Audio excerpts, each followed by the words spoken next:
జై శ్రీరామ్.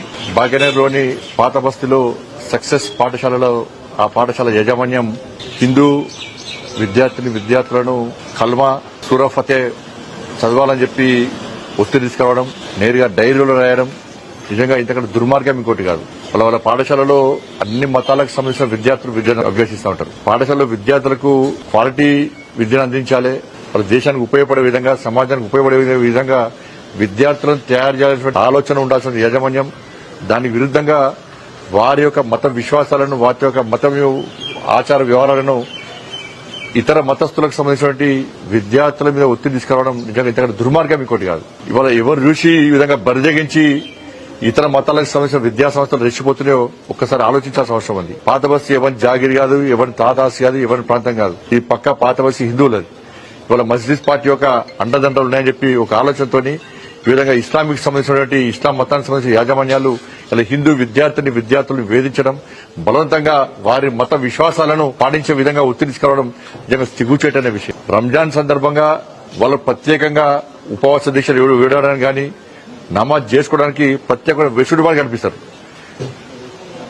ఇలా హిందూ యాజమాన్యాలు ఆలోచించాలి. ఇవాళ ఆరోగ్యాలు బాగా లేకుండానో, కష్టాలు వస్తానో, లేకుంటే మంచి జరుగుతానో మా పిల్లలను హనుమాన్ మాల ధరిస్తాం, ఈసారి అయ్యప్ప మాల ధరిస్తాం, భవానీ దీక్ష ధరిస్తామని చెప్పి మొక్కుంటారు. ఇటువంటి సమయంలో ఆ విద్యార్థులు దీక్ష మాల ధరణ వేసుకొని వస్తే హిందూ యాజమాన్యాలే ఇదొద్దు, మీరు వెళ్ళిపోండి, ఈ దీక్ష చేసుకోవద్దు, అన్ని మతాలకు సంబంధించిన విద్యార్థులు వాళ్ళు చదువుతారు అని చెప్పి వారించే విద్యా సంస్థలు హిందూ యాజమాన్యాలు అంతెందుకు బొట్టు పెట్టుకొని రానియరు, బ్యాంకులు చేసుకొని రానియరు, జడలో విద్యార్థులు పూలు పెట్టుకొని రానియరు. అన్ని మతాలకు సమానం అంటారు. మరి దీని ఏమంటారు? ఇదో సెక్యులరిజం, అదో మతం అంటారు. తెలంగాణ రాష్ట్రంలో గతంలో బీఆర్ఎస్ పార్టీ ప్రభుత్వ హయాంలో గాని, కాంగ్రెస్ పార్టీ ప్రభుత్వం ఏర్పడిన తర్వాత వీళ్ళ ఆగడాలు ఎక్కువైపోయినాయి. వాళ్ళు హిందూ సమాజాన్ని కించపరిచే విధంగా వివరిస్తున్నారు, హిందూ ధర్మాన్ని హేళన చేసే విధంగా వివరిస్తున్నారు, హిందూ సమాజాన్ని చీల్చే విధంగా వివరిస్తున్నారు. దీన్ని హిందూ సమాజం ఖండించాల్సిన అవసరం ఉంది.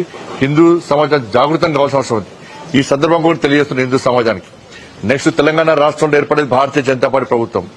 మా ప్రభుత్వం ఏర్పడ్డ వెంటనే హిందూ సనాతన ధర్మాన్ని, హిందూ సంస్కృతి సాంప్రదాయాలను పాటించే విధంగా ఇలా విద్యార్థులకు బొట్టు కంపల్సరీ చేస్తాం. ఇలా హిందూ విద్యార్థులందరూ కూడా బ్యాంగిల్స్ కంపల్సరీ చేస్తాం. హిందూ సనాతన ధర్మాన్ని, హిందూ సంస్కృతి సాంప్రదాయాలను ఏ విధంగా ప్రచారం చేస్తామో ఆ విధంగా ప్రచారం చేస్తాం. ఈ నిబంధన తీసుకొస్తామని చెప్పి ఈ సందర్భంగా తెలియజేస్తూ, ఇది సక్సెస్ పాఠశాల హిందూ విద్యార్థుల మీద బలవంతంగా వాళ్ళ మత విశ్వాసాలు ప్రయత్నం చేసిందో, మత విద్వేషాలు రగిలించే ప్రయత్నం చేసిందో ఈ పాఠశాల గుర్తింపు రద్దు చేయాలి. ఈ యాజమాన్యం మీద క్రిమినల్ కేసులు పెట్టాలని చెప్పి భారతీయ జనతా పార్టీ డిమాండ్ చేస్తున్నది.